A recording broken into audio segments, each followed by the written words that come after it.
Avec vous sur Sud Radio, on débat jusqu'à midi avec aujourd'hui Christine Bouillot, journaliste à Sud Radio, correspondante à Toulouse. Bonjour Christine. Bonjour Valérie. Nicolas Corato, président fondateur du think tank Place de la République. Bonjour. Benjamin Lucas, coordinateur national de Génération. Bonjour. C'est le mouvement de Benoît Hamon. Et Jean-Claude Beaujour, avocat et vice-président de France Amérique. Bonjour. Merci d'être là. On va évidemment revenir sur cette annonce hier d'un confinement dans les Alpes-Maritimes, confinement pour 2 week-ends, de confinement total. Il en est question également à Dunkerque. Est-ce que ces confinements régionaux peuvent tenir? On va en reparler avec vous. Facebook censure les politiques, que ceux de droite. C'est une question qu'on vous pose. Facebook plus fort que les États. Ce matin, Cédrico, vous allez l'entendre, s'est exprimé sur le sujet. Et puis, normalement, le salon de l'agriculture aurait dû ouvrir ces jours-ci. Tous les ans, on a des déclarations, des déclarations d'intention. Mais que fait-on réellement pour les agriculteurs? Tous ces sujets, nous les aborderons avec vous. Commençons avec Christine Bouillot pour ce tour de table, de ce qui a retenu votre attention. Christine? Oui, alors j'ai retenu une chose très sincèrement dans l'actualité ce matin.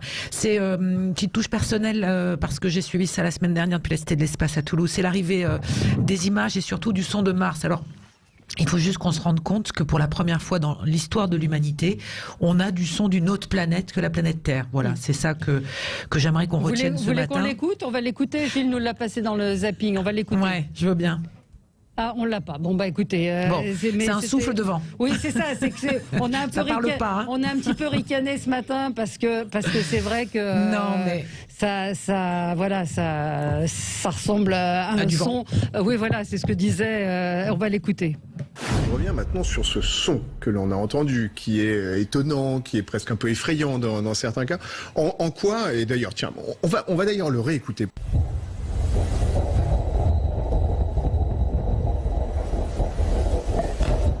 Voilà. Ouais, alors effectivement, j'ai eu la chance de discuter avec le jeune homme qui a conçu le micro, puisque quand même Cocorico, c'est vrai, Toulouse. C'est des ingénieurs de l'IRAP, l'Institut de planétologie à Toulouse. Ce sont eux qui ont inventé ce petit micro qui est dans le bras de Persévérance et qui a capté le son de Mars. Et la semaine dernière, ce jeune homme qui a une trentaine d'années, il est comme un enfant à Noël. C'est la même chose quand ce robot a atterri sur Mars. On a du mal, nous terriens, finalement, à se dire c'est de la science-fiction. On regarde ça comme on regarderait une série télévisée ou un film de science-fiction. Non, tout ça se passe bien en réel. C'est une prouesse technologique. Ça va permettre beaucoup d'avancées. En tous les cas, ça va permettre d'apporter beaucoup d'éléments et beaucoup d'informations à tous ces ingénieurs. Il va falloir qu'ils travaillent. Il va y avoir beaucoup d'analyses derrière. Donc, c'est véritablement un exploit. Mais j'aimerais juste qu'on se pose 2 minutes et qu'on essaye de sortir de notre quotidien à travers ce son. C'est un son qui vient pour la première fois, on entend le son d'une autre planète que la nôtre. Voilà. C'est vrai. Écoutez, ça vous a ému les uns et les autres, Benjamin Lucas? Beaucoup. Ça renvoie à un imaginaire et puis c'est aussi la prouesse technologique. C'était magnifique à regarder. On était, je pense, tous comme des gosses devant ces images. On s'attendait à ce que ça fasse. Oui, puis c'est le prolongement d'on a marché sur la Lune. Oui, voilà, la conquête spatiale. On attendait le bruit de la soupe aux choux. Nicolas Corato? Non, mais je partage. C'est un moment de poésie, c'est un moment effectivement de technologie. Et puis ça nous permet peut-être de sortir un peu de nos contraintes quotidiennes et de penser à autre chose, que l'homme n'est pas fini à sa simple planète, mais qu'on a la capacité d'imaginer, de se projeter ailleurs. Juste une petite info par rapport à notre quotidien à nous. Sachez que les ingénieurs qui ont conçu Persévérance et l'ensemble de la mission, il a fallu qu'ils désinfectent absolument et qu'ils nettoient absolument tout ce qui est parti depuis 7 mois, parce que quelqu'un me glissait à l'oreille en disant vous imaginez si on trimballe une bactérie et qu'elle arrive là-haut. Donc c'est vraiment ce qu'on fait nous qui aujourd'hui se passe là-haut, et ça dépasse notre imaginaire peut-être, mais en tous les cas il y aura des réalisations concrètes dans notre quotidien avec la prochaine étape 21 avril, le départ de Thomas Pesquet avec SpaceX. Absolument. Alors Jean-Claude, une autre forme d'extraterrestre? Oui, quelque chose de beaucoup plus terre à terre. C'est la fin ou une autre page pour le groupe Daft Punk, One More Time. Je veux dire, c'est un petit peu difficile. On a envie d'un peu de légèreté. Et même si on ne peut pas sortir, même si on ne doit pas se réunir, eh bien, c'est l'occasion de se réunir mentalement. Voilà, et donc ça vous a fait quelque chose? C'est toute votre jeunesse, Benjamin Lucas, les Daft Punk? Ouais, c'est une page qui se tourne effectivement avec un peu de nostalgie. Ouais, et Christine, et je voulais vous entendre. Get Lucky, ouais, entre autres, hein, mais c'est vrai que ça marque une page. Enfin, c'est quand on voit le nombre de tweets, de messages, d'articles, de commentaires qu'il y a eu, ils sont pas morts, hein, ils se séparent simplement, ils arrêtent de travailler ensemble. C'est ce qu'on peut noter, c'est qu'on voit à quel point ils ont marqué aussi la vie de nous tous, hein, avec cette musique électronique et la façon aussi qu'ils ont eu de marketer quelque part leur groupe avec leur masque. Et mention spéciale pour moi, hein, ce matin, c'est la une de Libé qui est collector. Voilà. Ouais, absolument. Et j'ai cru lire que l'un des deux venait s'installer en Picardie, ce qui est un excellent choix. Je tiens à le saluer ce matin. Oui, forcément. On ne peut rêver meilleure retraite. Oui, parce que je rappelle que vous êtes Picard.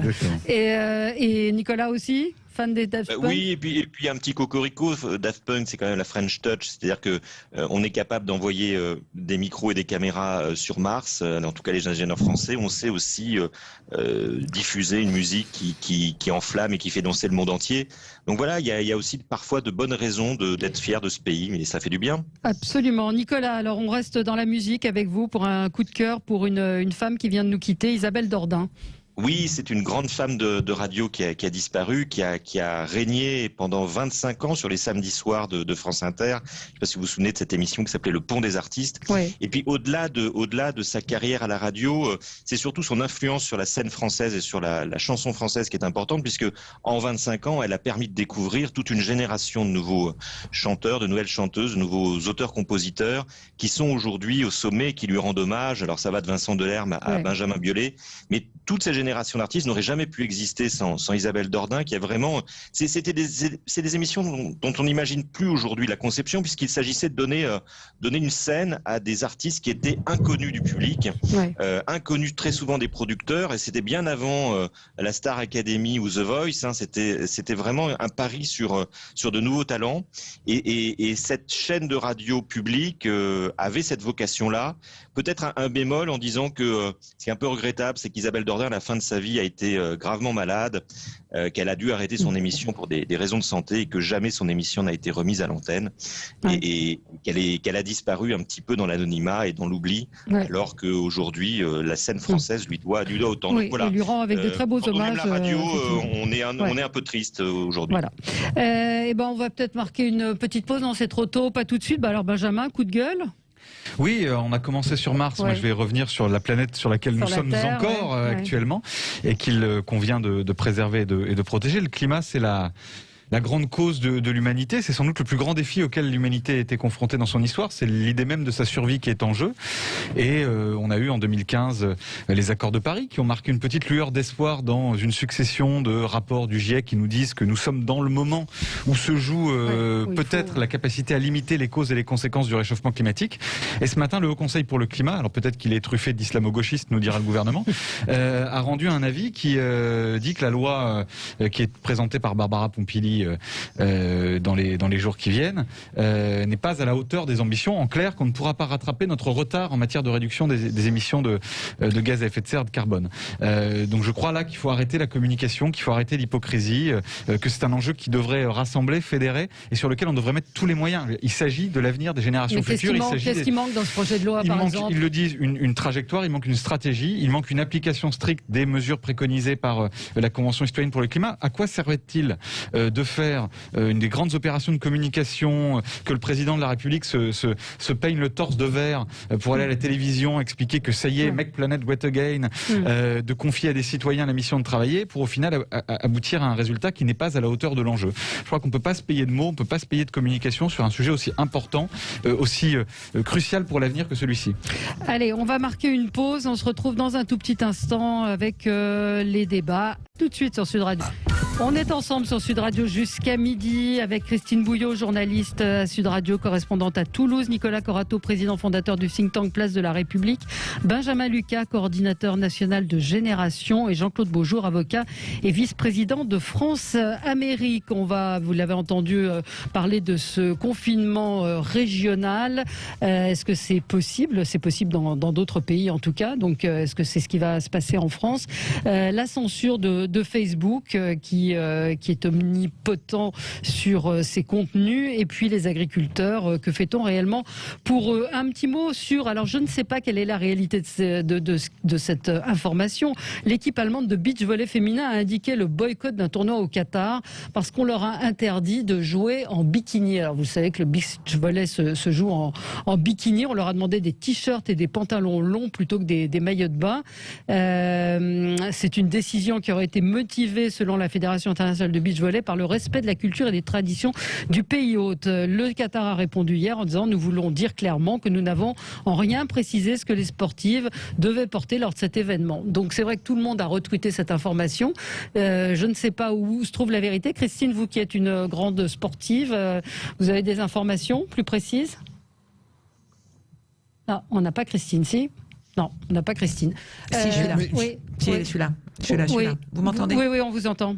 Oui, effectivement, elles ont annoncé, les deux joueuses, parce que ça se joue en double, qu'elles n'iraient pas à ce tournoi au Qatar parce qu'on leur interdit de porter le bikini sur le terrain. Alors, c'est effectivement fort c'est la tenue des beach volleyeuses, comme on dit. C'est comme ça qu'elles pratiquent, et personne, c'est leur tenue de travail quelque part, j'ai envie de dire, parce qu'elles sont professionnelles. Donc après tout, pourquoi elles sont empêchées de porter ce qu'elles doivent porter d'habitude, et c'est pas à l'organisateur de dire en fonction de on va dire de préconisation du pays pour quelle raison on devrait s'habiller comme ci ou comme ça. Donc c'est vrai que c'est un petit peu dérangeant, ça tombe encore sur des femmes, donc c'est un petit peu pénible. Les hommes torse nu qui font du beach volley. Voilà. Mais la Fédération internationale de beach volley, c'est peut-être cette fédération qui a fait du zèle. Déjà d'aller pratiquer au Qatar, ça pose un problème. Je pense qu'à ce stade, visiblement, les autorités officielles du Qatar se sont exprimées. J'ai presque envie de dire, circuler, il n'y a plus rien à voir. Elles se sont exprimées. Elles ont dit que les sportifs pourraient jouer dans des conditions habituelles. Et puis, je ne vois pas pourquoi est-ce que nos sportives allemandes ne reviendraient pas sur leur position, puisque le problème semble, en tout cas, la position officielle a été délivrée. Mais c'est vrai que c'est en train de tourner en boucle. Mais justement, je pense qu'il faut éviter aujourd'hui, je pense qu'il faut tout faire pour éviter que, aussi regrettables que soient des tas d'incidents, qu'on rentre dans une polémique que l'on peut éviter. Concentrons-nous sur les sujets qui sont importants. Passons, mais c'est important de le préciser. Vous avez parfaitement raison. Parce que. Mais vous avez raison. Parfois, il y a des informations qui tournent. Bien sûr, mais dans la mesure où. Comme il y a une autre information où on voit au rassemblement de Génération Identitaire un jeune homme avec le bras levé faisant, je ne vais pas le faire, le salut nazi. Or, ceux qui vérifient les infos ont retrouvé la vidéo. Et ce garçon est en train d'encourager, donc il a un moment, il lève le bras, et effectivement, si vous faites un arrêt sur image, la main se retrouve en position de salut nazi. Mais visiblement, c'est pas un salut nazi qui a été fait. Ça, c'est la malhonnêteté intellectuelle de certains. Donc, donc c'est pas mal de dire les choses. Après, il y avait quand même à ce rassemblement, on en parlera tout à l'heure, le terroriste qui a voulu assassiner Jacques Chirac. Ça, c'est un fait. Et lui, il n'a pas besoin de faire un salut nazi pour en être un. Non, mais c'est pas le sujet. Le sujet, c'est que quel que soit ce qu'on peut reprocher à une communauté, un groupe de pensée, etc., les individus ne doivent être jugés que par rapport à leurs actes effectivement réalisés ou objectifs. Oui, Nicolas Corato.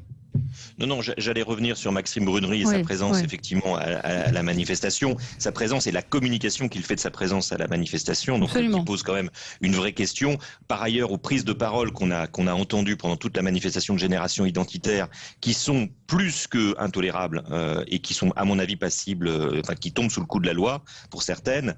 Donc effectivement, c'est important de remettre les choses dans leur contexte et de vérifier les informations. Sur le Qatar, un mot peut-être, c'est que je suis toujours, mais je l'ai déjà dit, toujours en attente, moi, d'un vrai mouvement sur la participation de la France à la Coupe du Monde qui s'annonce au Qatar. Je pense que cette Coupe du Monde pose des problèmes en termes de transparence, de lutte contre la corruption, mais aussi de de conditions humaines et de conditions sociales de tous les ouvriers qui sont en train de construire les stades et dont on décrit des conditions de travail épouvantables et qui sont très très contraires aux droits de l'homme. Donc voilà, là aussi, on a peut-être quelque chose à dire au-delà de nos intérêts sportifs nationaux. Oui, c'est ce que je disais tout à l'heure au sujet des beach volleyeuses, c'est quel intérêt. Aujourd'hui, l'ensemble de la planète sport se focalise pour aller faire des compétitions au Qatar. On prend l'exemple du foot. On sait déjà, même avant même de parler de problèmes politiques, etc., on le savait déjà, ça pose un problème en termes de climat et d'organisation. Donc on est en train de construire des stades climatisés, de 80 000 places, 100 000 places. Mon sport, qui est le handball, on a joué une Coupe du Monde là-bas, et on sait comment c'est problématique. Alors ça se passe très bien à chaque fois, attention, tout est réglé comme du papier à musique, mais il y a tellement de choses à mettre en avant même de parler de compétition. Je pense que le mouvement sportif aurait tout intérêt, mais là, c'est une lutte qui dure depuis plus de 20 ans, de travailler sur les fondamentaux et notamment sur les pays qui sont en voie de développement et qui ont besoin d'avoir des structures sportives, parce que le sport est un facteur d'intégration, un facteur de cohésion, etc. Aujourd'hui, on en est très très loin avec le sport business, mais ça, c'est une bataille qu'on a, j'ai envie de dire malheureusement, perdue depuis longtemps avec l'argent qui inonde le sport aujourd'hui et dont on va chercher certains au Qatar en particulier. Une auditrice me dit 2700 ouvriers morts sur le chantier, homosexualité punie de peine de mort. Ça pose un certain nombre de questions. Oui, d'autant qu'il y a de forts soupçons de corruption sur l'attribution de ces événements au Qatar. Moi, je rejoins ce qu'a dit Nicolas Corato. Je crois qu'il faut qu'un mouvement, et nous y contribuons avec notre député Régis Juanico, qui a signé plusieurs tribunes en ce sens et appelé au boycott de cette Coupe du Monde. Et vous l'avez rappelé également sur l'aspect absurde de stade climatisé. On parle de l'enjeu climatique, j'en parlais tout à l'heure. Il faut qu'on retrouve de la raison, et ça lie les deux sujets là. Il faut qu'on retrouve de la raison, des faits, de la vérité. Et en l'occurrence, on n'a rien à faire dans cette Coupe du Monde au Qatar pour beaucoup de raisons, et il n'y a même pas besoin de les hiérarchiser ou de les sélectionner. Non. Il y en a beaucoup qui font que c'est ni bon pour le sport, ni bon pour la planète, ni bon pour les valeurs que nous partageons bien au-delà de nos frontières. Oui, non, mais c'est tout à fait juste, mais visiblement, ça n'a pas l'air d'être remis en cause, et cette Coupe du Monde aura bien lieu. Confinement, le cas par cas peut-il tenir? Les bilans épidémiques se dégradent ces derniers jours. Là aussi, on pourra dire un mot sur la communication, le chaud, le froid, soufflé par les uns et les autres. Et après, donc, un premier confinement dans les Alpes-Maritimes qui a été annoncé hier, 2 week-ends de total confinement sur la Côte d'Azur. L'exécutif se demande s'il ne va pas devoir recourir à de nouvelles mesures de restriction, en particulier Dunkerque qui est touché, la Moselle. Et c'est vrai, vous me le faisiez remarquer, Benjamin Lucas, que dans d'autres pays c'est le cas. C'est ce qui s'est passé en Italie, en Espagne, où la Catalogne a été confinée, où à Madrid les cafés sont ouverts, et pas dans d'autres régions d'Espagne. Ouais, moi depuis le début, comme beaucoup, j'appelle à ce qu'on ait des mesures qui soient ciblées géographiquement en concertation avec les acteurs locaux. Parce que la situation sur un pays aussi vaste que le nôtre, elle est différente d'un territoire à l'autre. Je pense qu'on pourrait aussi le faire à l'inverse, c'est-à-dire que des fois il faut durcir les conditions, et que par ailleurs là où la situation va moins mal, et nulle part elle va bien, mais là où elle va moins mal qu'ailleurs, on pourrait réenvisager déjà des ouvertures de lieux culturels, on pourrait envisager un certain nombre de choses. Mais moi par exemple je suis très préoccupé par le cas de Dunkerque. À Nice on est à 751, j'ai les chiffres sous les yeux, une incidence de 751 cas pour 100 000 habitants. À Dunkerque on est à 900 aujourd'hui, et moi, je partage l'appel qui a été lancé par l'eurodéputé Karima Delli, qui s'est rendu sur place il y a quelques jours, qui relaie le sentiment d'abandon et d'inquiétude d'un certain nombre d'acteurs locaux, d'élus, d'habitants. Je crois que là, il y a une situation d'urgence. Je parle de celle-ci parce que c'est celle que je connais. Il y a une situation d'urgence sur le Dunkerquois aujourd'hui qui implique qu'on prenne des mesures rapidement. Et pourquoi on ne les a pas prises au vu des chiffres que vous donnez? Oui, j'ai le sentiment qu'il y a eu beaucoup de discussions depuis maintenant un an. On disait il ne faut pas faire du régional, il faut faire du national. Les élus ont demandé un traitement régional. Aujourd'hui, nous sommes plus ou moins, on est en train de faire le traitement régional. C'est vrai qu'après se posent des questions extrêmement pratiques. Les gens ne sont pas enfermés au quotidien dans leur région. Parfois, ils travaillent dans la ville ou dans la région d'à côté. Ils ont des activités. Donc, il y a concrètement la mise en œuvre de ces mesures régionales pour pouvoir limiter la pression sur les hôpitaux. Maintenant, je pense qu'il faut vérifier véritablement sur ce plan-là, et depuis maintenant 1 an. Et je crois que les Français sont plutôt réceptifs. Il nous faut tabler sur la responsabilité personnelle de chacun, parce que au point où nous entendons des élus dire, eh bien, il faut reconfiner pour éviter que ça n'explose, parce que c'est localement que ça va pas bien. Je pense qu'on est arrivé à un niveau de maturité où on peut gérer. Le dernier point, c'est que de plus en plus, j'ai le sentiment, et en entendant réagir sur Dunkerque, qu'il faut aller beaucoup plus vite lorsque les foyers épidémiques sont plus forts. Il faut aller beaucoup plus vite pour précisément éviter que les mesures ne soient trop dures, et pour éviter que nous n'arrivions, qu'on ait le sentiment de courir après les événements, parce que c'est aussi ce qui permet de limiter, mais c'est aussi ce qui permet de limiter le moral, la dégradation du moral des Français. Le stop and go, pour employer cette expression anglo-saxonne, est quelque chose d'extrêmement pénalisant pour nous tous, et on a besoin d'un petit peu d'anticipation. On peut évoquer ce que certains réclament, un confinement radical de 4 semaines pour contrer le virus, mais on va y revenir, on va en reparler avec vous. Je vous donne la parole, Nicolas Corato et Christine Bouillot. Dans un instant, on est ensemble sur Sud Radio, 0826 300 300, à tout de suite. Avec vous sur Sud Radio jusqu'à midi, nous parlons des confinements régionaux, les Alpes-Maritimes hier, peut-être Dunkerque aujourd'hui. On en parle avec vous. Christine Bouillot, votre sentiment sur ces confinements régionaux, est-ce que c'est la bonne solution ? Alors, j'ai envie de vous dire qu'on les vivait déjà un peu. Hein. On avait des décisions très locales. Regardez par exemple ce qui vient de se passer là depuis hier à Paris. On a décidé alors c'est pas des confinements, mais c'est des décisions micro-locales. Ouais. On interdit dans 2 rues la vente de l'alcool. Il y a des maires qui ont pris des arrêtés, qui ont obligé le port du masque à la sortie de l'été dernier. Donc il y a eu beaucoup de choses comme ça qui ont été faites localement.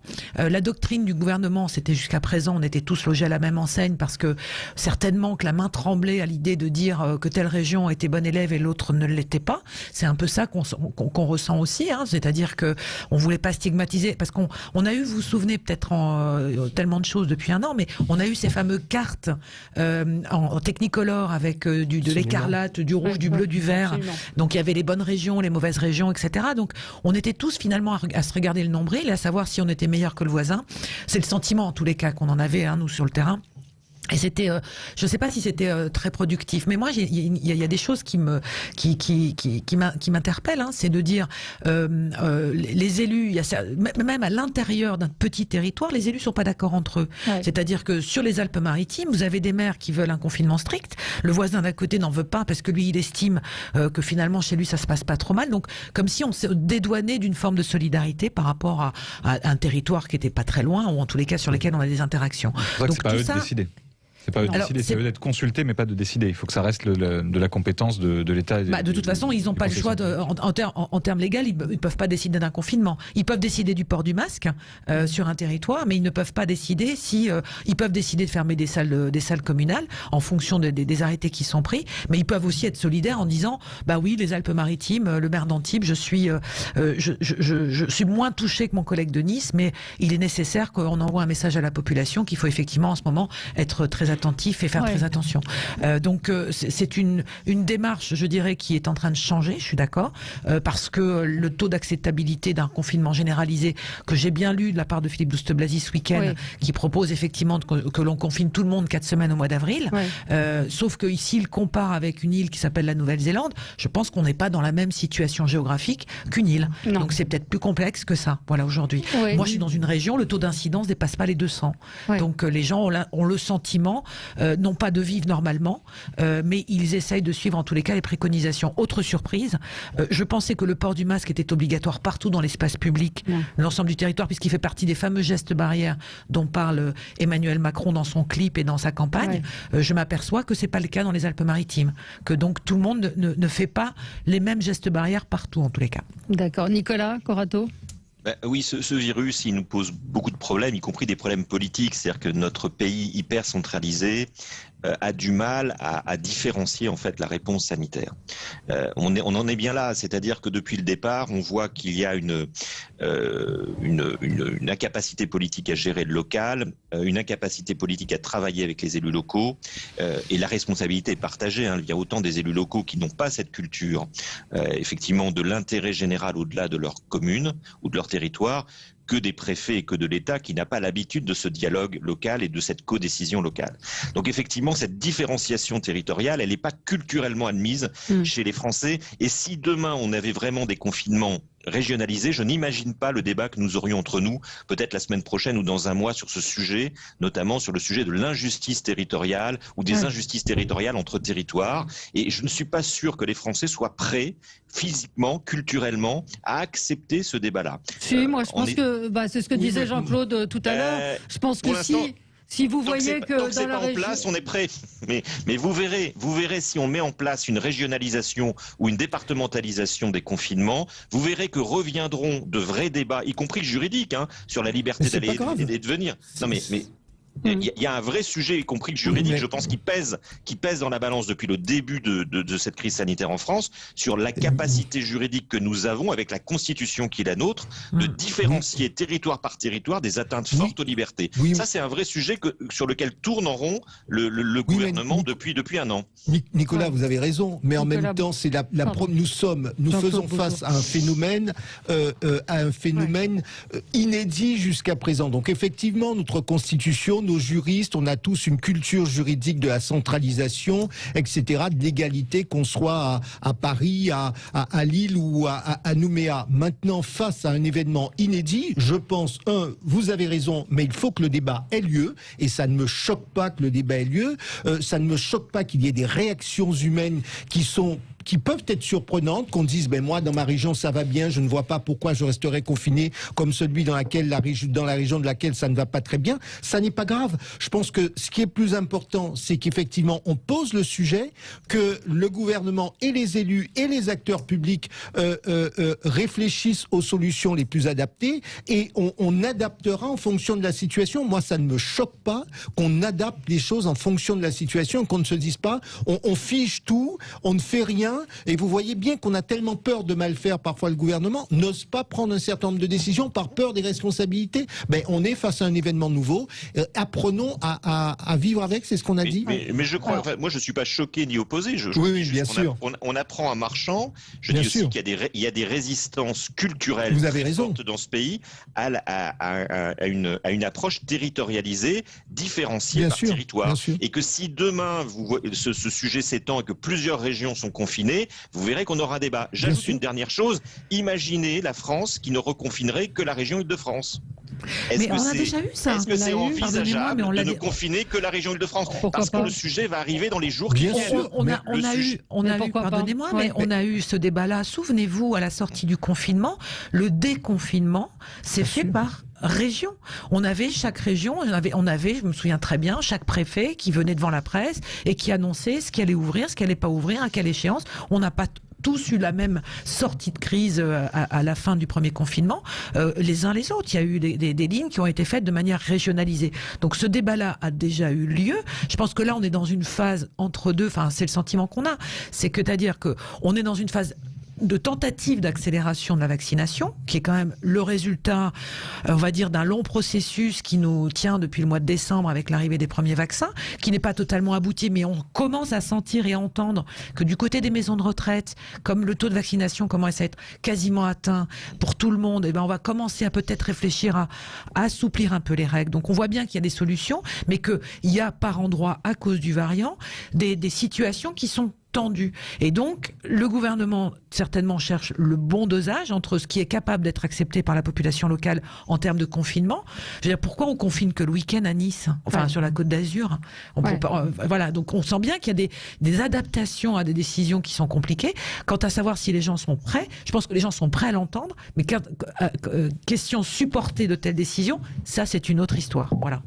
Pour moi, c'est une autre histoire. Benjamin Lucas. Moi, je crois que l'analyse de Nicolas Corato est juste sur ce que cela entraînerait. Après, je pense aussi que nous avons démontré collectivement, depuis un an maintenant, qu'on envisageait des choses qu'on n'aurait jamais envisagées de façon théorique avant qu'elles ne se présentent à nous. Et le deuxième point, c'est, je crois, sur ce qui vient d'être dit, je crois effectivement qu'il ne faut pas rajouter l'angoisse de l'incertitude à l'angoisse sanitaire de nos concitoyens. Je le dis depuis le début de cette crise. Je pense qu'on ne peut pas, évidemment, on ne peut pas prévoir les évolutions de cette pandémie, sinon il y aurait plein de problèmes qui seraient réglés. Mais est-ce qu'on ne peut pas avoir plus de transparence, plus de débat démocratique sur des seuils, sur les hypothèses de travail, pour dire voilà, quand on va arriver à tel seuil, on va déclencher telle mesure, et ça, sur l'ensemble du territoire. Ce serait un moyen de faire à la fois de la dentelle, ce serait un moyen à la fois de faire de la territorialisation, et en même temps de garantir que les mêmes règles s'appliquent à peu près partout et à tout le monde, et qu'on sache, voilà, dans ma région, quand je vais atteindre tel seuil, ce sera tel type de confinement, tel type de mesure, etc. Ce qui permettrait en plus d'avoir aussi un vrai débat, parce que quand même, on a accepté aussi le fait que toutes ces mesures-là, elles soient prises souvent de façon très descendante, pas arbitraire, parce que moi je fais confiance de ce point de vue-là au gouvernement par principe. Je soutiens par principe les mesures qui sont prises pour préserver notre santé, parce que le gouvernement, il a à sa disposition un conseil scientifique, qu'il a des informations que je n'ai pas, que je ne suis pas médecin, et j'ai pas la prétention de le devenir. Tout le monde devient médecin depuis un an. Et tous les responsables politiques deviennent épidémiologistes. Moi, je ne le suis pas et j'assume de ne pas l'être. Mais en revanche, qu'on ait un vrai débat démocratique sur l'acceptabilité des mesures, etc. Parce que là, on est de toute façon sur une situation qui va durer encore au moins des semaines, si ce n'est des mois. Et donc, on a besoin aussi de redonner à nos concitoyens un peu de visibilité et de lisibilité pour ne pas rajouter de l'angoisse qui commence déjà à se faire, enfin, qui est de plus en plus pesante et lourde. Et puis, on a besoin de pouvoir se projeter, parce que le problème que nous avons aujourd'hui, c'est que on vit au jour le jour. Alors, c'est pas trop compliqué lorsqu'on occupe un certain nombre de fonctions, mais vous imaginez, notre pays a un tissu économique et social composé essentiellement à 85% de PME, de petites entreprises. Vivre au jour le jour, ne pas savoir comment on organise ses équipes, ne pas savoir ce qu'on dit à ses collaborateurs, c'est pas juste une petite affaire, c'est pas une mauvaise volonté, c'est simplement, on ne peut même pas dire aujourd'hui qu'en septembre on se prépare pour septembre. Vous imaginez ne pas pouvoir dire à des collaborateurs, même si vous avez un petit peu d'argent, vous ne pouvez pas anticiper. Et sur la territorialisation de la gestion de l'épidémie, je rappelle qu'en Guyane, il y a eu des mesures de prise qui sont a priori qu'on aurait pu considérer comme contraires à un certain nombre de principes constitutionnels tels que la continuité territoriale. Eh bien, face à une situation inédite, on prend le point. Donc, moi, je pense qu'il n'est pas choquant.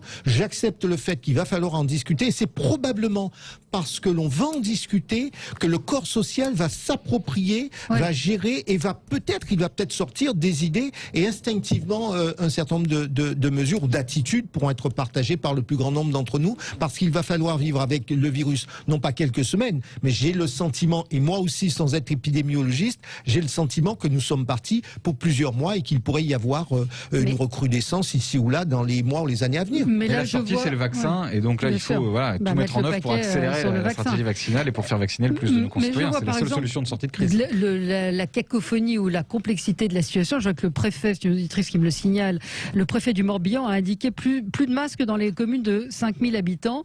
Donc évidemment, ça ne plaît pas à tout le monde. À Béric, par exemple, on peut retirer le masque, mais ce n'est pas le cas à Questembert, dans la commune voisine. Donc, et cette différence de traitement au sein de la même communauté de communes fait dire au maire de Questembert qui ne comprend pas, Valérie, cette décision. C'est bien la difficulté à gérer des événements sur lesquels on n'a pas nécessairement prise, y compris pour les préfets, y compris pour des maires et des préfets de départements voisins, de se poser la question, et c'est peut-être cela, lorsqu'on a une mesure à prendre, le caractère opérationnel et les incidences de cette mesure doivent être anticipées. C'est peut-être là le petit reproche qu'on peut faire, c'est de dire, mais finalement on annonce une mesure et on ne réfléchit pas nécessairement de manière assez approfondie à sa conséquence, parce que deux départements peuvent être limitrophes et les gens vont vous dire, mais dans la rue d'à côté, c'est le département ceci et la règle n'est pas différente. Et c'est vrai qu'humainement, la règle est différente, et c'est vrai qu'humainement, c'est plus compliqué.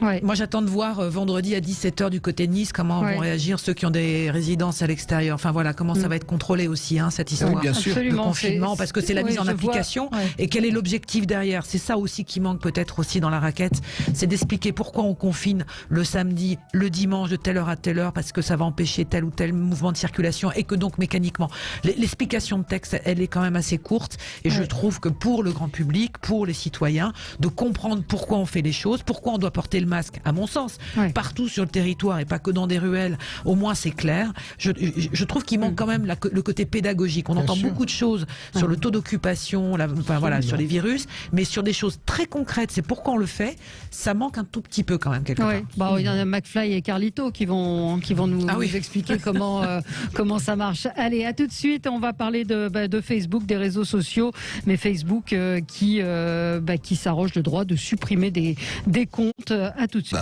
Avec vous sur Sud Radio jusqu'à midi, on est ensemble pour débattre des sujets qui font l'actualité avec Christine Bouillot, journaliste à Sud Radio, correspondante à Toulouse, Nicolas Corato, président fondateur du think tank Place de la République, Benjamin Lucas, coordinateur national de Génération, et Jean-Claude Beaujour, avocat, vice-président de France-Amérique. Le numéro 2 du Rassemblement national, Jordan Bardella, ainsi que l'ex-député RN Marion Maréchal-Le Pen ont dénoncé une censure de Facebook qui a, selon eux, menacé de dépublier leur page après des messages de soutien au mouvement d'extrême droite Génération Identitaire, qui lui-même est menacé de dissolution.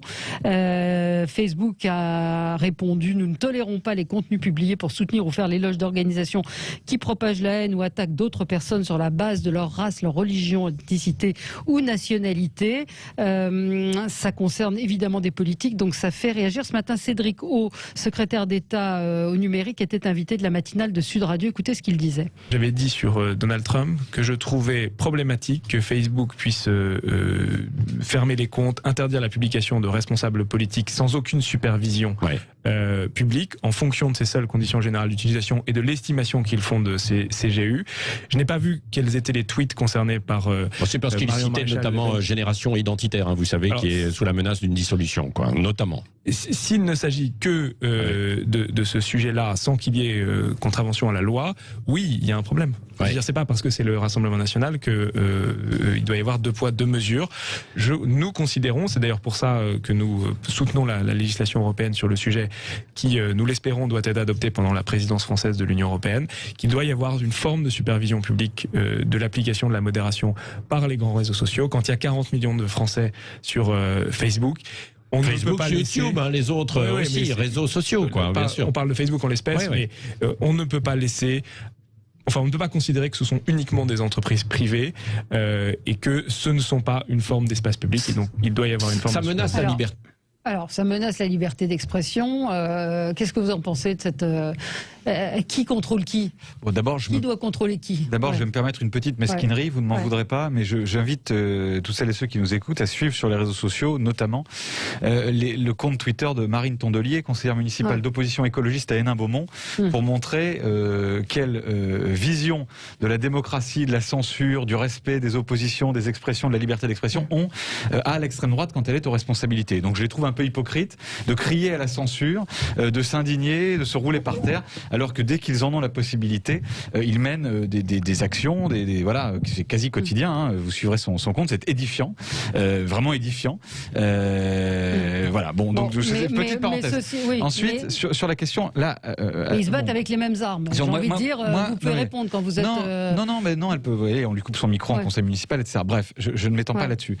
Moi, je pense que ce n'était pas une bonne idée que un réseau social décide de supprimer effectivement le compte, par exemple, de Donald Trump, parce que ce n'est pas, pour moi, à des multinationales, à des milliardaires de décider si un élu du peuple, il l'était encore, peut parler ou pas à ses concitoyens, même s'il a d'autres réseaux à sa disposition. Mais voilà, ça me posait en tout cas un problème intellectuel, moral. Là, en revanche, sur les contenus, je pense que le racisme, là, Jordan Bardella et Marion Maréchal-Le Pen, ils n'appelaient pas, ils ne faisaient pas la pub pour un colloque sur les bienfaits de l'immigration, les méfaits de l'immigration éventuelle, etc. Ils faisaient la promotion d'un rassemblement, d'une manifestation dans laquelle il y avait un terroriste, ça a été dit tout à l'heure, qui a voulu assassiner le président Chirac dans les années 2000, dans laquelle il y avait des gens qui sont condamnés pour des incitations à la haine, dans laquelle il y avait du racisme, il y avait, Nicolas Corato le rappelait tout à l'heure, des propos qui tombent sous le coup de la loi. Et le racisme, l'appel à la haine, ce ne sont pas des opinions, ce sont des délits. Et il est de la responsabilité collective de la société.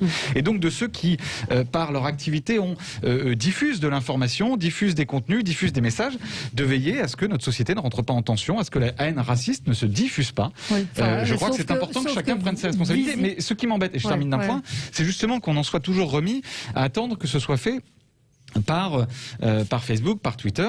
Moi, je souhaite que dans ce pays, le mouvement antiraciste se lève davantage, soit plus fort. Et j'aimerais bien, par exemple, que M. Darmanin, plutôt que de dire que Mme Le Pen est trop molle, combatte davantage les idées nauséabondes de l'extrême droite sur les réseaux sociaux. Je le redis, le racisme, l'appel à la haine, ce ne sont pas des opinions. Ça ne vaut pas l'opinion. C'est pas on peut répondre. C'est pas il y a d'un côté la haine et de l'autre côté la tolérance. Il y a d'un côté ce qui est tolérant. À la haine, il y en a des deux côtés. Quels sont les deux côtés? Je ne sais pas ce que ça veut dire les deux côtés. Il y a de l'incitation, les tweets de Khamenei qui appelait à exterminer les Juifs sur Twitter n'ont pas été supprimés, que je sache. C'est pour ça que je vous dis que ce n'est pas. C'est pour ça que je vous dis que ce n'est pas à Twitter. C'est pour ça que je vous dis que ce n'est pas à Twitter et à Facebook de déterminer eux-mêmes quand est-ce qu'ils appliquent la loi, quand est-ce qu'ils combattent la haine et quand est-ce qu'ils ne la combattent pas. Elle porte sur le discernement, sur pourquoi on interdit certains. En l'occurrence, moi je n'y vois pas de la censure, une atteinte à la liberté d'expression. Par ailleurs, ils ne sont pas muselés. C'est quand même des gens qui ont des accès aux médias. Il faut arrêter 5 minutes l'histoire de la censure et de la pensée unique, etc. Et tous ces discours. Je veux dire, il y a un propagateur de haine, M. Zemmour, qui est salarié sur une grande chaîne de télé, je le dénonce aussi souvent ici. Vous avez des gens qui ont accès à des grands médias nationaux en permanence, qui vont diffuser leur haine, et d'ailleurs bien plus qu'avant, qui sont tolérés, qui sont même encouragés par le pouvoir en place. On l'a vu avec M. Darmanin et Mme Le Pen dans ce débat de complaisance absolue sur le service public il y a quelques jours. Donc c'est pas de la censure. En revanche, il est nécessaire que la société, je le redis, je l'assume, il est nécessaire que la société se protège de la haine et du racisme. Parce que la haine et le racisme sont les ennemis de la démocratie et de la République. Et la démocratie et la République, ce ne sont pas des régimes neutres. Ce sont des régimes qui doivent se protéger de leurs adversaires et de leurs ennemis. Oui. Jean-Claude, je l'ai déjà dit, moi je suis très réservé sur toute forme de censure s'agissant de Donald Trump. Vous vous souvenez que j'avais dit que je ne comprenais pas et je m'inscrivais en faux. Cela étant dit, je pense qu'au-delà de l'incident qui vient de se passer, je pense que le vrai sujet, c'est comment on régule sur un certain nombre de réseaux, comment on régule les excès. Parce que en droit, il y a des éléments et des mécanismes qui permettent de contester, qui permettent éventuellement de faire sanctionner ces propos, mais il est évident que tout cela n'est pas suffisant parce que très souvent, lorsqu'un propos est tenu sur les réseaux sociaux, ça va très vite, les conséquences peuvent être aussi rapides, et donc il faut une réponse éventuellement en cas de dérive extrêmement rapide. Donc moi je suis plutôt, je l'ai déjà dit, plutôt pour une organisation indépendante du pouvoir politique, de tout pouvoir, parce que c'est pas, j'ai entendu, oui, c'est pas des organismes privés, c'est pas des milliardaires, c'est pas une question de milliardaires, c'est une question d'indépendance, une question de réactivité, de compréhension. Le deuxième point, c'est que la dimension globale, la dimension internationale ou transfrontalière de ces réseaux, quels qu'ils soient, fait que, cette dimension fait que nous devrions essayer d'apporter une réponse transfrontalière à ce sujet, parce qu'aujourd'hui, ça peut être, on peut vous envoyer, ça peut être un interlocuteur depuis la France, demain depuis la Chine ou depuis quelques pays que ce soit. Donc je pense que c'est là où nous devons trouver une solution transfrontalière adaptée avec des techniciens, des gens qui comprennent bien les sujets et qui peuvent réagir assez rapidement aux sujets qui leur sont posés, souvent de manière préventive, parce que tout ça, ça va très vite. Oui, alors, Christine Bouillot. Oui, ou Nicolas, comme vous voulez. Non, mais Christine, allez-y. Allez-y, Christine. Juste je trouve assez ironique, effectivement, dans cette histoire-là, on se précipite sur on va dire les médias dits mainstream pour se plaindre d'une forme de censure, alors que voilà, c'est assez drôle de venir maintenant dans les journaux, dans la presse écrite ou à la télévision pour dire on est censuré. Simplement, je pense aussi qu'on confond deux choses, en tous les cas, dans ce débat-là. On confond on va dire des réseaux sociaux qui sont là pour retrouver des copains d'enfance au départ, et des journaux d'information ou des médias qui font de l'information avec des journalistes, quelle que soit d'ailleurs, on va dire la ligne éditoriale qui est développée, mais on confond deux choses. Facebook, Twitter, ce sont on va dire des organes où on vient librement s'exprimer. Voilà. Ouais. Et le contrôle est fait a posteriori et pas a priori. Donc c'est pour ça qu'on mélange les deux sujets. Facebook, Twitter, alors je ne dis pas qu'ils ont raison de fermer tel ou tel compte. Je dis c'est leur politique à eux. Donc c'est comme ça que ça fonctionne. Je ne pense pas. Et la problématique, c'est qu'aujourd'hui, on considère, le grand public va d'abord s'informer sur ces réseaux-là, qui ne sont pas des réseaux d'information. Et aujourd'hui, on découvre qu'ils peuvent effectivement fermer des comptes. Voilà. Quand il y a une information qui n'est pas donnée par un média, elle peut être donnée par un autre média. Oui. Et il y a des journalistes derrière. Voilà. Mais pourquoi quand ça ne tombe pas sous le coup de la loi, c'est un biais qui est choisi par le réseau pour estimer que ça ne... Parce qu'on a laissé faire beaucoup de choses. On a laissé complètement la porte ouverte à ces médias, enfin, ça veut dire ces réseaux sociaux. Faut pas mélanger. Ils pompent des informations dans le monde entier sans que ça leur coûte un centime. C'est devenu véritablement l'alpha et l'oméga aujourd'hui de l'information et sans contrôle de ce qui est dit et de ce qui est fait aujourd'hui. Donc je dirais que là, on est devenu dans un système complètement schizophrénique, c'est-à-dire que on considère que c'est par eux que l'information peut circuler et on s'étonne après que eux, dans leur politique de confidentialité, ils s'arrogent le droit de dire ça on publie pas. Mais c'est pas un média. Ne confondons pas les deux choses. Voilà. Oui, Nicolas Corato. Mais malheureusement, ce sont aujourd'hui des médias, Christine. Même si c'est pas conceptuellement leur vocation première. Non, il n'y a pas de journaliste à Facebook. Je suis désolé. Mais Christine, je partage votre avis, bien entendu. Malheureusement aujourd'hui, ce sont des vecteurs d'information pour toute une partie de la population. Oui, mais pardon, mais c'est la même chose. Quand on ouvre un journal pour s'informer, aujourd'hui, il faut considérer que malheureusement, une grande partie de la population, notamment la plus jeune partie, s'informe via les réseaux sociaux et n'ouvre plus de journaux, n'écoute plus la radio, ne regarde plus la télé. Et les médias. Et donc, il y a de nouvelles formes de médias qui font vraiment cette œuvre de transmission entre une partie de la réalité et l'information qui est véhiculée à la population, qui sont ces grands réseaux sociaux. Moi, je suis un peu gêné de ce débat et de voir qu'effectivement, on ne regarde pas quand même le principal. Ces réseaux sociaux sont des propriétés privées. Ces réseaux mais comme les médias, il y a des médias privés. Exactement comme un journal qui choisit sa ligne éditoriale, qui choisit de donner la parole à tel ou tel journaliste, à tel ou tel expert, à tel et tel éditorialiste. Donc il y a des choix éditoriaux. Il y a des choix éditoriaux qui sont faits et qu'ils assument. Et un jour, ils ont envie d'entendre Donald Trump. Un jour, ils n'ont plus envie de lui donner de tribune. Et donc, ils la coupent. Et ces gens-là ne sont pas des philanthropes et ne sont pas des démocrates non plus. Et cet espace privé est un espace privé et pas un espace public. Et quand j'entends Cédric O nous expliquer qu'il aimerait bien une supervision publique, eh bien je lui dis chiche, mais allons jusqu'au bout. Parce que la vraie question qui se posera d'abord aux États-Unis avant qu'elle ne se pose en Europe, c'est la question de la nationalisation de ces réseaux sociaux. Un jour ou l'autre, la question se posera de nationaliser ou pas ces réseaux, puisqu'on n'arrive pas à les réguler. On n'arrive pas à les réguler, par exemple, ne serait-ce que... Enfin, moi je suis atterré quand j'entends... On est quand même... Laissez-le terminer. Mais je suis atterré quand j'entends, par exemple, qu'on n'a pas de moyens d'action. Aujourd'hui, si on avait un ministère de la Justice qui fonctionne, on devrait avoir des poules de magistrats spécialisés techniquement sur les réseaux sociaux. Vous en parliez, monsieur Jean-Claude, pour effectivement faire appliquer la loi qui est utile, qui permet aujourd'hui de poursuivre n'importe quel et qui permettrait également de poursuivre les réseaux sociaux qui sont les éditeurs et qui sont responsables de la parole qui est véhiculée par leur biais. Et moi je trouve qu'on parle beaucoup de la responsabilité de Madame Le Pen, de Monsieur Bardella, etc. ou d'un tel ou un tel. On parle rarement de la mise en cause de la responsabilité civile et pénale selon la loi de 1881 qui me paraît tout à fait applicable en l'espèce pour justement avoir véhiculé, avoir diffusé des messages d'incitation à la haine. Et je ne comprends pas pourquoi est-ce que le régalien, dans ce cas-là, ne s'exprime pas. Et monsieur Cédric O devrait plutôt travailler sur ce biais-là, plutôt que d'imaginer une supervision publique qui va tout droit à la nationalisation et à la question de la nationalisation. Moi, je suis favorable à la nationalisation des réseaux sociaux. Je suis pas sûr que ça leur permettra de rester des outils tout à fait impliqués et utiles pour les citoyens. Mais c'est vraiment la question qu'on doit se poser. Quelle est en tant que citoyen, en tant que démocrate, quelle position devons-nous prendre par rapport à ces réseaux sociaux qui deviennent la seule Regardez voie ce qui s'est passé aux États-Unis.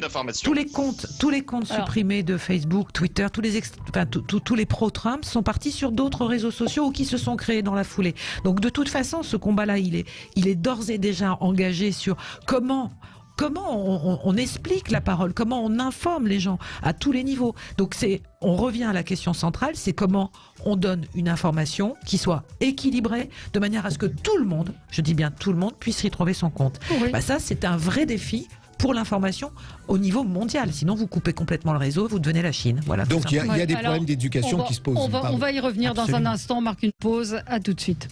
Avec vous sur Sud Radio et nous poursuivons ce débat autour de Facebook, des réseaux sociaux en général. Est-ce que Facebook est plus fort que les États? Est-ce que Facebook censure certains politiques? Espace public, espace privé, disiez-vous Nicolas Corato, espace public également. C'est là toute la complexité aussi de ce réseau qui est utilisé par les politiques et par tout le monde.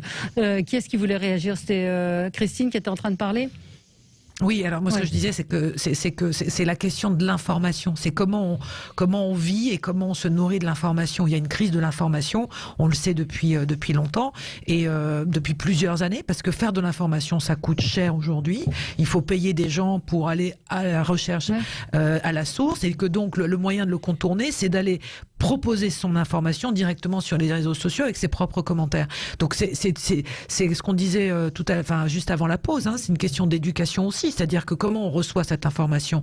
Aujourd'hui, il faut vérifier qui le dit, comment c'est dit, d'où vient l'information, d'où vient la photographie, d'où vient...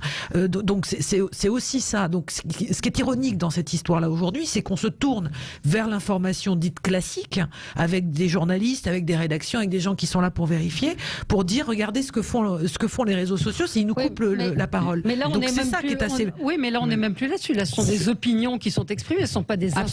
Mais ce sont des opinions. Mais ça, on n'est pas seulement on n'est pas seulement, je pense, dans une crise de l'information, on est véritablement dans une crise démocratique sur la vérité, les faits, la science. Mais regardez ce qui s'est passé aux États-Unis. On a toujours en France un regard un peu méprisant pour ce qui se passe ailleurs dans le monde, avec une espèce de rire de dédain, en disant Trump, vous imaginez quand même chez nous, non, jamais quand même, nous sommes la France, etc. Bon, mais sauf que c'est en train de nous arriver, et ça peut nous arriver de la même façon. Cette façon de nier, je termine là-dessus, mais cette façon de nier la science, de nier le réel, je pourrais prendre plein de polémiques qu'on a vues ces derniers jours, où il suffit que quelqu'un dise quelque chose pour qu'on considère que c'est de la vérité, sans croiser les sources, sans faire ce travail justement effectivement d'information que font les médias de vérification, mais même y compris des médias traditionnels le font. Enfin, allumer CNews un matin pour voir le flot de contre-vérités, de mensonges qui sont diffusés, et donc on n'a plus... Pas forcément non plus, là vous attaquez, vous êtes dans l'idéologie aussi, c'est une chaîne qui ne vous plaît pas. Non, mais c'est la question, mais en quoi sont des fake news? Si c'était des fake news, ils seraient attaqués. Je vais prendre deux exemples hier matin de Pascal Praud qui parle d'une ville que je connais bien, Amiens, où il raconte des choses sur un certain nombre de quartiers qui ne sont pas vraies. Je vous rappelle. Par exemple, vous avez raconté la dernière fois des choses qui n'étaient pas vraies sur la serre. Sur la serre, vous êtes c'est pas vrai. Je peux pas. Alors attendez. Moi, j'ai reçu un mail de quelqu'un qui m'a dit que vous aviez fait de la désinformation. Eh bien, nous ne sommes pas d'accord parce qu'il y a des articles de presse qui en plus sont dans mon sens. Des articles de presse avec du croisement d'informations journalistiques. Je termine juste sur cette notion-là. Je pense que nous sommes dans ce moment-là, mais on l'a vu avec, par exemple, la polémique de Madame Vidal sur le prétendu islamo-gauchisme. Prétendu pour vous, mais pas pour moi. Non, mais attendez, je termine. Du coup, la gangrène, en réalité, on voit que les études de genre, les études sur le post-colonialisme, c'est en réalité moins de 1% de la recherche française. Donc, bonjour la gangrène. Et je pourrais prendre un certain nombre de choses comme ça. Ce que je veux dire, c'est que nous sommes dans un moment où nous devons nous interroger collectivement, et on le voit là d'ailleurs tout de suite, ça monte en température dans le studio quand on parle de ces sujets-là. C'est que vous assénez des choses qui sont vos vérités. Laissez-moi terminer. Ça serait bien qu'on puisse alors... Allez-y, terminez. Nous devons nous interroger aussi sur comment nous remettons de la raison, de l'apaisement dans le débat démocratique. Parce que sinon, effectivement, tout ce que je le dis, moi, ça me scandalise que dans les médias, la parole d'un raciste vale autant qu'une autre parole. Et c'est ça aujourd'hui à quoi nous assistons. Pardonnez-moi. L'apaisement, il passe aussi par la nuance. Je ne peux pas laisser dire qu'il n'y aurait qu'une catégorie de personnes qui s'expriment sur CNews. Moi, il se trouve que je suis très souvent invité sur CNews. Et je ne passe pas... Mais j'ai pas dit qu'il n'y avait précisément. Alors, si vous voulez faire... Ne faites pas dire ce que j'ai pas dit. Mais précisément, alors, on vous a entendu, moi je vous réponds. Et c'est ça c'est ma réponse. Précisément, si nous voulons éviter d'arriver à la polarisation de la société américaine, à laquelle est arrivée la société américaine, il nous faut faire exactement ce qui n'a pas été fait là-bas. C'est-à-dire qu'à un moment donné, il faut arrêter de généraliser. Vous dites la ligne éditoriale, mais nous sommes très nombreux, et j'assume, nous sommes très nombreux à être invités sur des médias très différents, et j'assume le fait, y compris d'être invité sur CNews. On ne m'a jamais réprimé sur ma parole, et je ne passe pas pour être que quelqu'un d'extrême droite. Il y a peut-être un petit peu plus donc c'est là où il faut être prudent. Pourquoi? Parce que ce que vous dites, c'est exactement ce qui s'est passé aux États-Unis. On dit voilà, un tel c'est telle chose. Moi, j'entends aussi la même chose sur d'autres médias. Et donc les gens arrêtent de se parler. Il n'y a plus de discussion. Il y a simplement des gens qui disent, eh bien, sur X, c'est tel propos, donc je n'y vais pas parce qu'il n'y a pas mes amis. Sur Y, j'y vais et c'est terminé. Et les gens arrêtent de se parler. Et c'est ça le problème de la société américaine. On dialogue dans un cadre qui est le cadre du respect des valeurs, de la liberté, de l'égalité, de la fraternité, le cadre des valeurs de la République. Monsieur, on ne choisit pas. Mais ça ne vous viendrait pas à l'idée de faire un débat avec Dieudonné. Ça ne vous viendrait pas à l'idée de faire un débat avec un islamiste radical, avec un terroriste de la même façon. Ça ne me vient pas à l'idée de débattre. Oui, monsieur Zemmour a été condamné pour incitation à la haine. Monsieur Zemmour a été condamné à plusieurs reprises pour incitation à la haine. Je ne refuse le débat avec quiconque. Parce que précisément, je ne refuse le débat avec quiconque. En tant qu'avocat de tradition, moi j'écoute, c'est le principe du contradictoire, je me tais et j'écoute. Moi je fais des débats face à l'extrême droite très régulièrement, parce que je vous dis que c'est pas la même chose. Vous n'avez pas le monopole. C'est pas la même chose quand des médias salarient quelqu'un qui a été condamné pour incitation à la haine et lui donnent une tribune quotidienne comme une ligne éditoriale. L'extrême droite, vous n'êtes pas le seul.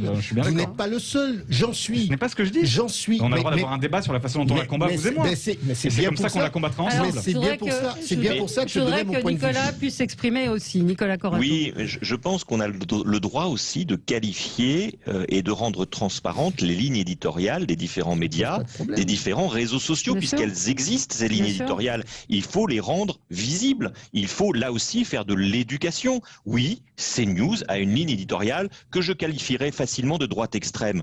C'est pas une critique de ma part.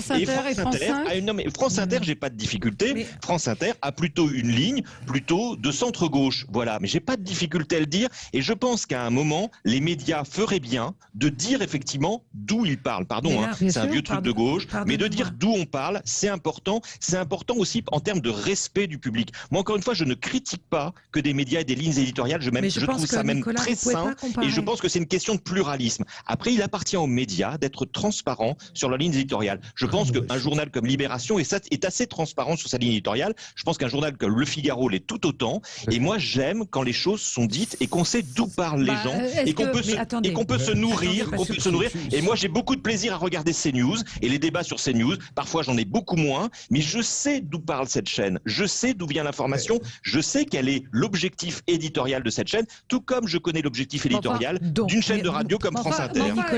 Juste une seconde, moi je regarde aussi CNews, je regarde toutes les chaînes d'infos. Vous avez sur CNews une diversité d'invités quand même. Il y a Laurent Geoffrin qui y va. Je ne parle pas des invités, je vous parle de la ligne éditoriale. Mais la ligne éditoriale voudrait que... C'est les règles de la démocratie, on est obligé. Enfin, je veux dire, c'est aussi des règles, le CSA impose d'inviter tout le monde. Bon, peu importe, les règles démocratiques, c'est la question, Nicolas Corato l'a dit. Attendez, il y a une loi, Attendez, Christine, je voudrais que Christine parle. On dérape sur la ligne éditoriale de CNews, je dis qu'il faut faire la transparence sur l'objectif aujourd'hui de M. Bolloré, sur l'objectif d'intérêt. Voilà, et Nicolas Corato l'a dit. On a le droit, ça pose de problème à personne d'aller dire partout que France Inter c'est plutôt de gauche, et encore quand j'entends certains éditos, pas toujours. On parlait de Facebook, pourquoi vous parlez de CNews?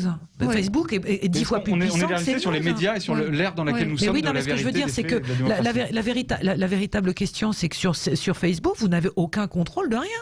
Mais il n'y a personne qui est derrière et qui appuie sur un bouton pour dire ça en public. Ce que je disais, sur la ligne éditoriale, comme sur les médias, il y a des lignes éditoriales. Facebook a une ligne éditoriale qui est, oui, mais alors il faudrait qui est très large, qui est très large, qui va des petits chats. Bon bref. Mais la ligne éditoriale, moi je mets pas ça sur le même plan. Elle est pour l'instant, je mets pas ça sur le même plan. Pardonnez-moi. Oui. Alors là, on retombe à un petit moment d'apaisement. Oui, de flottement. Pardon, oui, puisqu'on Jean-Claude, on disait, moi je pense que les uns et les autres, l'idée derrière tout cela, c'est qu'il y ait, effectivement, on est complètement d'accord sur le fait qu'il existe des opinions qui ne sont pas des opinions, qui sont des délits, qui doivent être sanctionnés, et il appartient à l'autorité judiciaire d'être plus réactive. Mais vous savez, on parle aujourd'hui de Facebook, mais très longtemps, la société française a laissé passer un certain nombre de choses. Alors maintenant, on s'émeut parce que ça peut effectivement prendre un tour dramatique, mais la loi par exemple de 72, puisque notre interlocuteur disait qu'il luttait contre les opinions haineuses, racistes, etc. La loi de 72 contre le racisme et l'antisémitisme existe par la force des choses depuis 72, et ça n'est que depuis très peu de temps que la justice se saisit véritablement de ces sujets. Donc donc ça n'est pas propre à Facebook, ça n'est pas propre aux réseaux sociaux. C'est vrai qu'il y a un corpus législatif qui doit pourra être mise en œuvre, utilisée pour pouvoir sanctionner tous les dérapages. Je voudrais juste faire une remarque à Benjamin Lucas. Nous, on est considéré souvent, Sud Radio, je lis lapsus, comme étant une radio droitière, limite facho, etc., même très facho pour certains. Il faut savoir que nous, on est en retard sur les gens d'extrême droite en invité. Donc, je viens chez vous parce que dans aucun débat jamais, je n'ai eu le sentiment qu'il y avait de votre part un parti pris qui était contraire aux valeurs fondamentales qui fondent pour moi la République et la démocratie. Je veux juste dire un mot. Je me suis sans doute mal exprimé. Ce que je veux dire, je le dis en tant que militant politique. Je le dis pas en tant que censeur en chef. Je n'ai pas la prétention de vouloir ici interdire, censurer, etc. Je dis simplement, en tant que militant politique, en tant que républicain, en tant que démocrate, qu'il ne faut pas se voiler la face à ce qui est aujourd'hui, de la part d'un certain nombre d'intérêts financiers, qui sont de M. Bolloré ou d'autres, par exemple, une offensive visant à enraciner les thèses, les termes et les thèmes de l'extrême droite dans l'agenda politique et médiatique du pays.